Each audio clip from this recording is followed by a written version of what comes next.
Hi friends, welcome to learn academy. इस 21 century में competition बहुत ही ज़्यादा हो चुके हैं।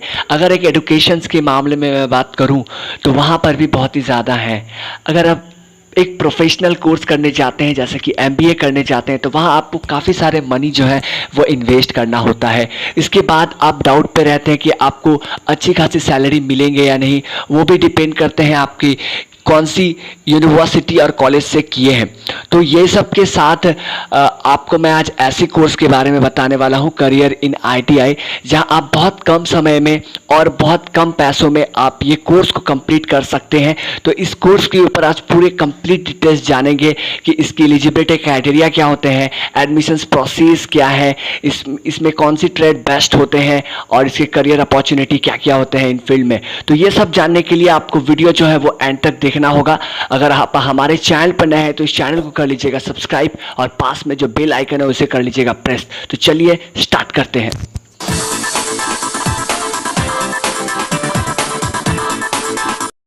तो आईटीआई की जो फुल फॉर्म है फ्रेंड्स, वो इंडस्ट्रियल ट्रेनिंग इंस्टीट्यूट है। जो कोर्सेज जो ट्रेनिंग होते हैं वो टेक्निकल नॉन टेक्निकल दोनों ही फील्ड में होते हैं। इस कोर्स की जो मेन मोटिव है वो है फास्टेस्ट एम्प्लॉयमेंट अपॉर्चुनिटी। आपको बहुत जल्द जो है इस कोर्स को करने के बाद आपकी नौकरी लग जाते हैं। इस कोर्स में मेनली आपको टेक्निकल नॉन टेक्निकल फील्ड की ट्रेड्स होते हैं। जिस ट्रेड्स में आपको इंटरेस्ट है, चाहे टेक्निकल फील्ड में हो आपके इंटरेस्ट, चाहे आप मैकेनिकल ट्रेड में हो, आप अपने अकॉर्डिंग उस ट्रेड को चूज़ कर सकते हैं और उस ट्रेड के अनुसार आप अपने पूरे लर्न कर सकते हैं अपने फ्यूचर के लिए। इसके बाद ये सब जो हैंडल करते हैं वो है डीजीटी की तरफ से हैंडल करवाई जाती हैं, जिसे decorate general employment of training, और ये ministry of labour and employment के अंदर आती हैं। इनकी जो कॉलेजेस हैं वो गवर्नमेंट एंड प्राइवेट दोनों में ही होते हैं और इसकी एग्ज़ाम्स आपको देना पड़ता है जो ऑल इंडिया ट्रेड टेस्ट कहती हैं। और सभी जो कैंडिडेट इस एग्ज़ाम को पास करते हैं वहाँ पे आपको नेशनल ट्रेड सर्टिफिकेट को मिलते हैं। आप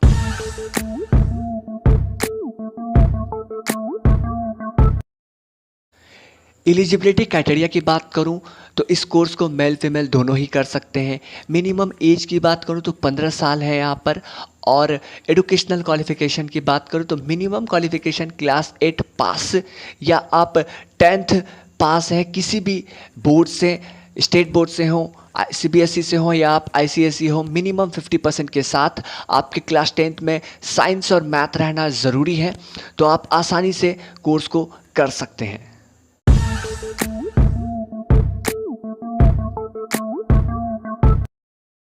तो कौन सी सर्टिफिकेट आपके लिए बेस्ट होंगे, एनसीवीटी होंगे या एससीवीटी होंगे? देखिए, सबसे पहले मैं आपको बता दूं, एससीवीटी जो है यानी state counselling for vocational training, ये स्टेट के लिए एप्लीकेबल होते हैं। इंडिया में हमारे जितने भी सारे स्टेट हैं इनकी एक अलग बोर्ड होते हैं। जिस तरीक़े से state counselling for vocational training, इनकी अलग क्वेश्चन पेपर होते हैं हर स्टेट की।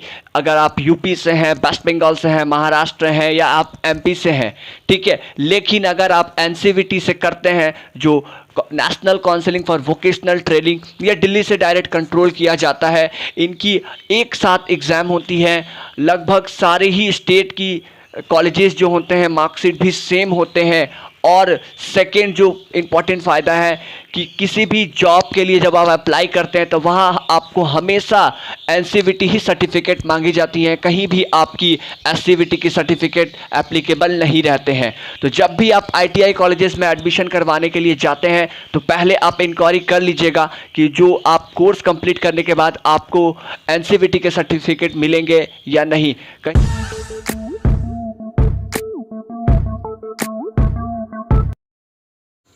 तो ओवरव्यू के ऊपर बात करते हैं। यहाँ पर मैंने आपको आगे ही बताया, यहाँ पे 2 फील्ड होते हैं, टेक्निकल और नॉन टेक्निकल फील्ड। यहाँ पर जैसे कि अगर आपकी क्लास 10th में विदाउट फिज़िक्स और मैथमेटिक है तो आप टेक्निकल फील्ड को नहीं कर पाएंगे, तो आपको नॉन टेक्निकल फील्ड को चूज़ करना होगा। अगर आप फिज़िक्स और मैथ है आपके क्लास 10 में तो आप टेक्निकल फील्ड को चूज़ आसानी से कर सकते हैं। यहाँ पर फिर ड्यूरेशन की बात करूँ तो यहाँ पे जो कोर्सेज़ की ड्यूरेशन यहाँ पे 6 मंथ से लेकर 2 साल ड्यूरेशन तक की यहाँ पे कोर्स अवेलेबल होते हैं। अब इसके ऊपर आपके ऊपर डिपेंड करते हैं कि आप कौन सी कोर्स को चूज़ करते हैं।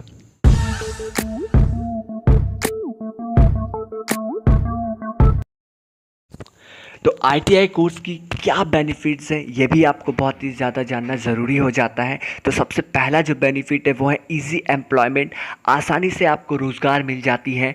दूसरा जो बेनिफिट है अर्ली जॉब सेटलमेंट, आप अपने करियर पे बहुत ही जल्द सेटल हो जाते हैं एक कम टाइम में और कम एज में।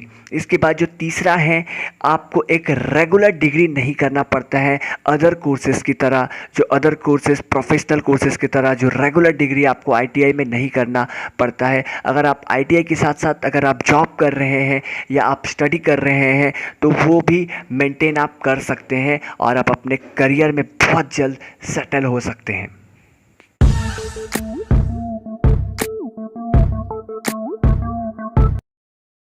देखिए, सिलेबस के बारे में अब बात करेंगे कि आईटीआई में सिलेबस क्या होती है और उनमें सब्जेक्ट्स क्या क्या रहती हैं। तो सबसे पहले अगर आप टेक्निकल फील्ड को चूज़ किए हैं या टेक्निकल ट्रेड को चॉइस किए हैं तो आपको क्लास 10 की फिज़िक्स और मैथ जानना बहुत ही ज़्यादा ज़रूरी हो जाता है, ठीक है। लेकिन अगर आप नॉन टेक्निकल फील्ड को चूज़ करते हैं तो आपको मैथ्स और फिज़िक्स में उतना ज़्यादा फोकस नहीं करना पड़ता है, ठीक है। तो अगर आप टेक्निकल फील्ड को चॉइस किए हैं तो आप फिज़िक्स और मैथ में आपको काफ़ी ज़्यादा अच्छा रहना पड़ेगा। इसके बाद जो सब्जेक्ट्स होते हैं आईटीआई में वो mainly trade practical, trade theory, workshop calculations and science होते हैं। इसके बाद एम्प्लॉयबिलिटी स्किल और इंजीनियरिंग ड्राइंग होती है। आपको मेनली जो है आप ट्रेड प्रैक्टिकल में ज़्यादा फोकस कीजिएगा क्योंकि इंडस्ट्री लेवल में क्या क्या सिखाई जाती हैं वही आपको ट्रेड प्रैक्टिकल में आपको सीखने के लिए मिलते हैं। तो बिल्कुल आपको अच्छे से पढ़ना है इस सब्जेक्ट्स को।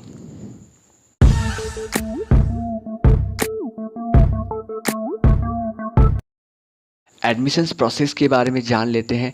तो आईटीआई की जो कॉलेजेस है वो आपको हर एक स्टेट में आपको मिलेंगे, चाहे गवर्नमेंट हो या प्राइवेट हो। तो अगर आपको गवर्नमेंट कॉलेज से अगर आप करना चाहते हैं तो वहाँ आपकी क्लास 10th में आपको अच्छा खासा परसेंटेज होना ज़रूरी होता है, जैसे कि 80 to 90% अगर आपके होते हैं तो आपको मनपसंद सा ट्रेड्स आपको मिल जाता है। और जो सलेक्शंस होते हैं वहाँ पे वो मेरिट बेस्ड होता है और कोर्स फीस भी बहुत ही ज़्यादा कम होते हैं, जैसे कि 2 से 3 हज़ार के बीच आपकी कोर्स फीस होते हैं। लेकिन अगर आपको गवर्नमेंट कॉलेज में मौका नहीं मिलते हैं तो फिर आपको प्राइवेट कॉलेज में जाना पड़ता है, जहाँ पर आपके डायरेक्ट एडमिशन हो जाते हैं और ज़्यादा लफड़ा भी नहीं होता है परसेंटेज को लेकर। इसके बाद जो कोर्स फीस है वो ज़्यादा बढ़ जाती है, जैसे कि 55,000 से लेकर 60,000 के बीच आपकी कोर्स फीस रहती है।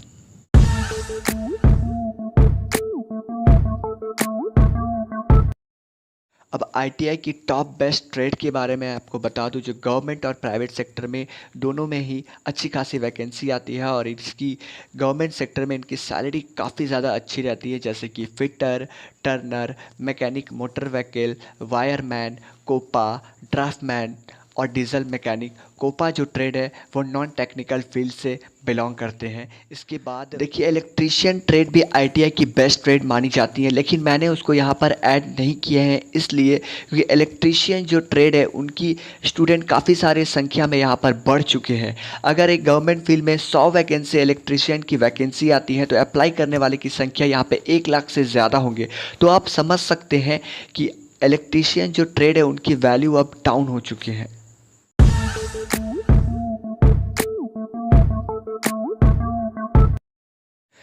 आईटीआई कोर्स करने के बाद आप क्या क्या कर सकते हैं? देखिए, सबसे पहला, अगर आपको और भी ज़्यादा पढ़ना है तो आप पॉलीटेक्निक डिप्लोमा में जा सकते हैं, जहाँ पर 3 साल की डिग्री होते हैं। लेकिन अगर आप आईटीआई करके जाते हैं तो आपको बस 2 साल की डिग्री को लेना होगा। उसके बाद अगर आप और भी ज़्यादा पढ़ना चाहते हैं तो फिर बीटेक में जा सकते हैं, जो बीटेक 5 साल के डिग्री होते हैं। लेकिन अगर आप आईटीआई और डिप्लोमा करने के बाद जाते हैं तो बस आपको 4 साल करना पड़ता है।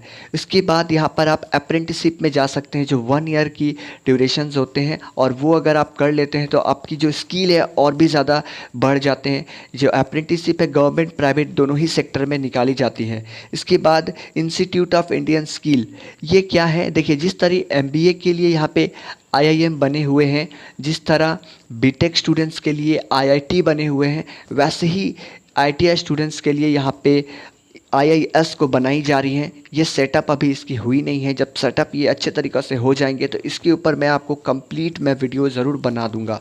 इसके बाद अगर आपको ये सब नहीं करना है तो फिर आप जॉब सेटलमेंट आसानी से कर सकते हैं एक आईटीआई कोर्स करने के बाद।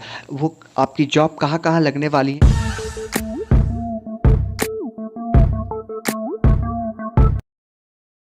तो देखिए आईटीआई करने के बाद यहाँ गवर्नमेंट प्राइवेट सेक्टर में दोनों में ही आपकी जॉब लग सकती है। जिस तरीक़ा से जो जो यहाँ पे कंपनीज़ है, जैसे कि इंडियन ऑयल हो गए, ओएनजीसी हो गए, कोर इंडिया में भी आपकी लग सकते हैं, गैल में लग सकते हैं, सेल में लग सकते हैं, एनटीपीसी में भी लग सकते हैं, भेल में लग सकते हैं, और मोस्ट यहाँ पर इंडियन रेलवे में भी आपकी आसानी से लग सकते हैं। जिस तरीक़ा से लोको पायलट की वैकेंसीज़ आती हैं, एक मिनिमम आईटीआई कोर्स वहाँ पे मांगी जाती हैं।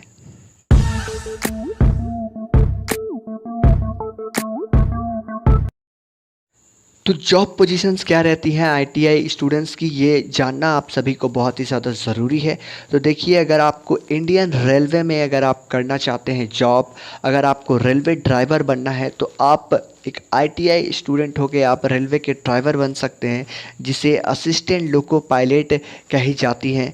अगर आप एक इंडस्ट्री लेवल में जॉब करते हैं या फैक्ट्री लेवल में, तो वहाँ आपकी पोजीशन एक मेंटेनेंस यूनिट में रहती है या प्रोडक्शन यूनिट में रहती हैं। तो आशा करता हूँ फ्रेंड्स कि जितने भी सारे मैंने आपको इन्फॉर्मेशंस बताया रिगार्डिंग टू आईटीआई, आप सब कोई समझ गए होंगे। लेकिन अभी भी कोई भी कन्फ्यूजन्स या कोई भी डाउट है तो आप कमेंट करके बताइए। तो चलिए मिलते हैं एक नए और फ्रेश वीडियो में। तब तक के लिए अपना ख्याल रखिए। धन्यवाद।